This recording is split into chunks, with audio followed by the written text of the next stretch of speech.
이제 AI가 웹사이트까지 만들어서 배포해준다. 오픈 AI 코덱스 사이트? 여러분, 이제 AI에게 이렇게 말할 수 있는 시대가 오고 있습니다. 우리 팀에서 쓸 요청 관리 대시보드 하나 만들어줘. 로그인도 되게 하고 데이터도 저장되게 하고 배포까지 해줘. 그런데 여기서 중요한 건 단순히 코드만 만들어주는 게 아니라는 겁니다. 이제는 AI가 웹사이트를 만들고 저장하고 배포하고 심지어 운영 상태까지 확인해주는 방향으로 가고 있습니다. 오늘은 오픈AI가 공개한 코덱스의 사이트 플러그인 이야기를 아주 쉽게 풀어보겠습니다. 이 기능이 왜 중요한지, 일반 사용자와 개발자에게 어떤 의미가 있는지, 그리고 우리가 여기서 어떤 인사이트를 가져가야 하는지까지 정리해 드리겠습니다. 1. 코덱스 사이트가 뭔가요? 쉽게 말하면 AI 웹사이트 제작 배포 도구입니다. 기존에는 웹사이트를 만들려면 이런 과정이 필요했습니다. 기획하고, 디자인하고, 프론트엔드 코드를 만들고, 백엔드나 데이터베이스를 붙이고, 호스팅 서비스를 고르고, 배포 설정을 하고, 도메인이나 권한까지 관리해야 했죠. 개발자에게도 꽤 번거로운 과정입니다. 그런데 오픈AI의 코덱스 사이트는 이 과정을 훨씬 단순하게 만듭니다. 사용자가 코덱스에게 이렇게 요청하는 겁니다. 사이트 우리 회사 내부에서 쓸 프로젝트 요청 대시보드를 만들어줘.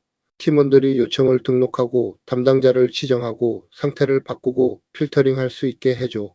로그인은 회사 계정으로 하게 하고 데이터는 저장되게 해줘. 그러면 코덱스가 웹사이트나 웹앱을 만들고 필요하면 저장소와 데이터베이스까지 연결하고 호스팅된 사이트로 배포하는 흐름을 지원합니다. 즉 한마디로 말하면 프롬프트에서 바로 실제 웹서비스로 이어지는 기능입니다. 단순한 코드 생성이 아니라 배포 가능한 서비스가 핵심입니다. 여기서 중요한 포인트가 있습니다. AI가 코드를 만들어주는 기능은 이미 익숙하죠. 챗GPT도 코드를 짜주고, 클로드도 코드를 짜주고, 커서나 코덱스 같은 도구도 개발을 도와줍니다. 그런데 문제는 항상 그 다음이었습니다. 좋아, 코드가 생겼어. 그런데 이걸 어디에 배포하지? 환경 변수는 어디에 넣지? 데이터베이스는 어떻게 연결하지? 사용자 권한은 어떻게 관리하지? 이걸 팀원들이 실제로 쓰게 하려면 어떻게 하지? 이 부분이 비개발자에게는 큰 장벽이고 개발자에게도 귀찮은 반복 작업입니다. 코덱스 사이트는 바로 이 지점을 건드립니다. 웹사이트를 만드는 것에서 끝나는 게 아니라 저장하고 검토하고 배포하고 접근 권한까지 관리하는 것을 하나의 흐름으로 묶으려는 겁니다. 이건 단순한 코드 생성 도구가 아니라 AI 기반 미니 서비스 제작 플랫폼에 가깝습니다. 3. 버전 저장과 배포를 분리한 점이 중요합니다. 여기서 꽤 중요한 안전장치가 하나 있습니다. 코덱스 사이트는 게시 과정을 크게 두 단계로 나눕니다. 첫 번째는 버전 저장입니다. 두 번째는 버전 배포입니다. 이게 왜 중요할까요? AI가 만든 결과물을 바로 공개 서버에 올려버리면 위험할 수 있습니다. 예를 들어 내용이 잘못됐거나 보안 설정이 부족하거나 의도하지 않은 데이터가 노출될 수도 있죠. 그래서 먼저 배포 가능한 버전을 저장하고 사용자가 검토한 다음 승인된 버전만 실제로 배포하는 흐름이 중요합니다. 쉽게 비유하면 이렇습니다. AI가 음식을 만들어 줬다고 해서 바로 손님 테이블에 내보내는 게 아니라 주방장이 한번 맛보고 플레이팅 확인하고 괜찮으면 그때 내보내는 구조입니다. 이건 앞으로 AI 에이전트 시대에서 굉장히 중요한 원칙입니다. AI가 실행은 도와주되 최종 승인권은 사람에게 있어야 한다. 이 점을 오픈AI도 제품 구조 안에 반영하고 있는 겁니다. 4. 어떤 웹사이트를 만들 수 있나요? 코덱스 사이트는 단순 랜딩 페이지뿐 아니라 웹 앱, 게임, 내부 도구 같은 것도 만들 수 있다고 설명하고 있습니다. 예를 들어 이런 것들이 가능합니다.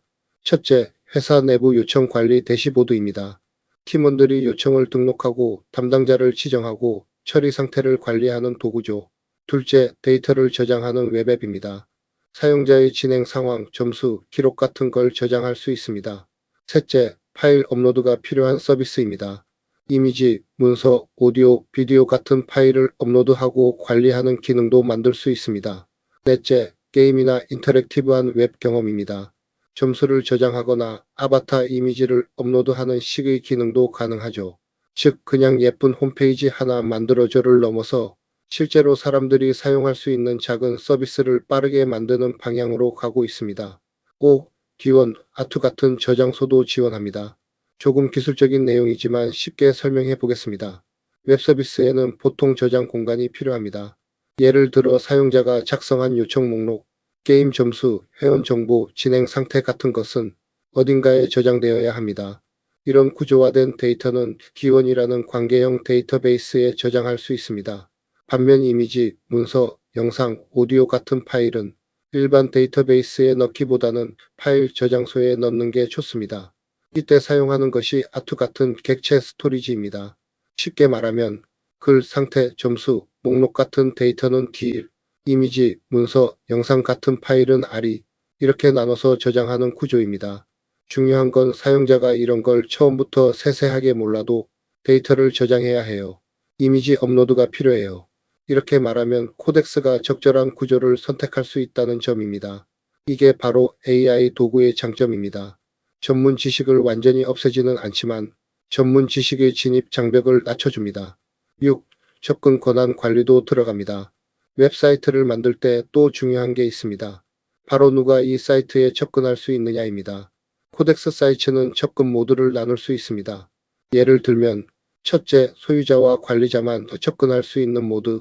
둘째, 워크스페이스 전체가 접근할 수 있는 모드. 셋째, 특정 사용자나 그룹만 접근할 수 있는 커스텀 모드. 이건 특히 회사 내부 도구를 만들 때 중요합니다.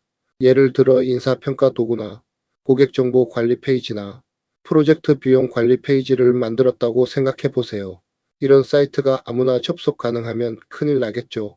그래서 AI가 웹사이트를 만들어주는 시대일수록 접근 권한, 보안, 데이터 관리가 더 중요해집니다. AI가 만들어준다고 해서 무조건 편하게만 볼 게 아니라 누가 볼 수 있는가? 어떤 데이터가 저장되는가? 비밀값이 코드에 들어가지는 않았는가? 이런 점을 반드시 확인해야 합니다. 7. 이 기능이 사용자에게 주는 가장 큰 인사이트. 그럼 이 기능이 우리에게 주는 인사이트는 뭘까요? 핵심은 이겁니다. 웹사이트 제작의 중심이 코딩 능력에서 문제 정의 능력으로 이동하고 있습니다. 예전에는 무언가 만들고 싶어도 코드를 쓸 줄 알아야 했습니다. 하지만 이제는 점점 더 중요한 능력이 바뀌고 있습니다. 무엇을 만들 것인가? 누가 사용할 것인가? 어떤 문제가 해결되어야 하는가? 어떤 데이터가 저장되어야 하는가? 어떤 사람이 접근할 수 있어야 하는가? 어떤 화면 흐름이 필요한가? 이런 질문에 답하는 능력이 더 중요해집니다. 즉, 앞으로는 개발을 할 줄 아느냐도 중요하지만 그보다 먼저 좋은 요구사항을 말할 수 있느냐가 중요해집니다. AI에게 대충 멋진 웹사이트 만들어줘라고 하면 결과도 대충 나올 가능성이 높습니다. 반대로 이렇게 말하면 훨씬 좋아집니다. 운영팀이 사용할 요청 관리 대시보드를 만들어줘. 사용자는 요청을 등록하고 담당자는 상태를 변경할 수 있어야 해. 상태는 접수, 진행 중, 완료로 나눠줘. 요청 데이터는 저장되어야 하고 회사 계정으로 로그인한 사람만 접근 가능하게 해줘. 이렇게 말할 수 있는 사람이 AI 시대에 더 강한 생산성을 갖게 됩니다. 8. 개발자에게는 위기일까요? 기회일까요? 많은 분들이 이런 기능을 보면 이렇게 생각할 수 있습니다. 이제 개발자 필요 없는 거 아니야? 그런데 제 생각은 조금 다릅니다. 단순한 웹페이지, 간단한 내부 도구, 프로토타입 제작은 확실히 AI가 많이 가져갈 가능성이 큽니다. 특히 일단 돌아가는 무언가를 만드는 속도는 사람보다 AI가 훨씬 빨라질 수 있습니다.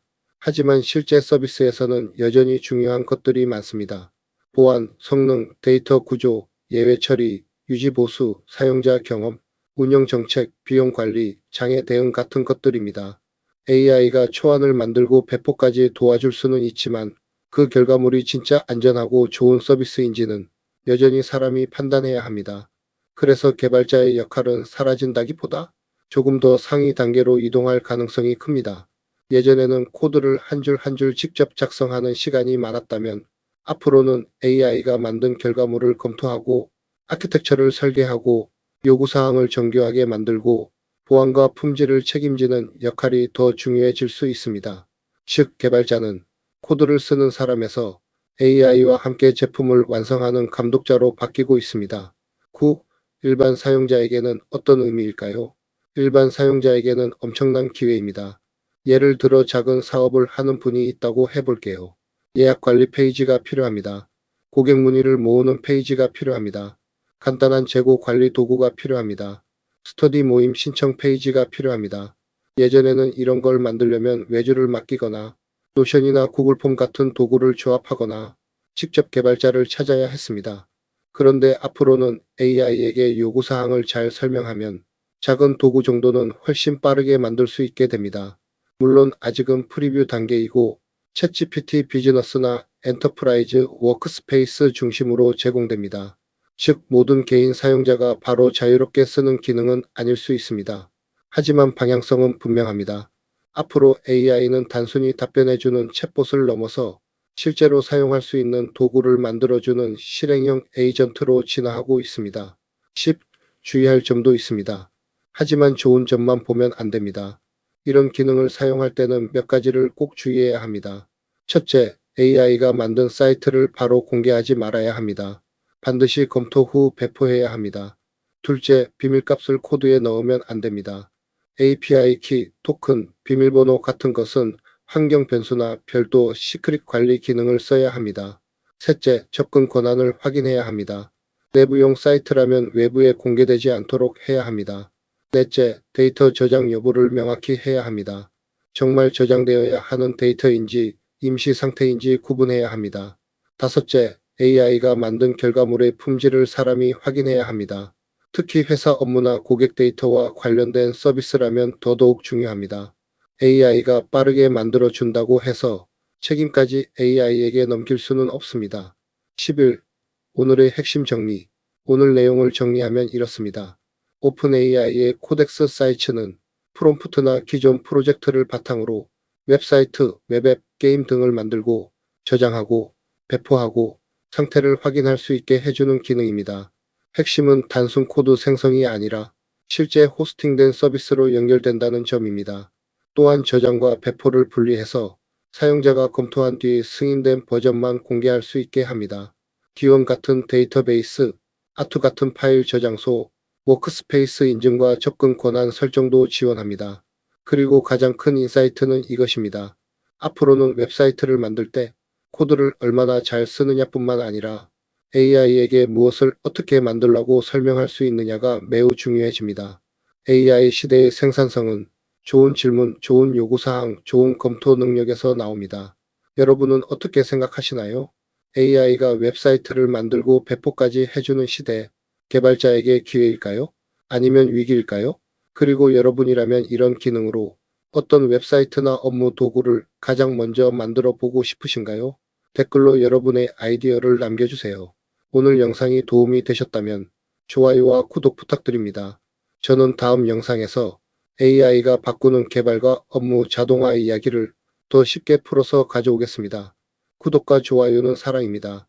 이상은 개발하는 시기였습니다. 감사합니다.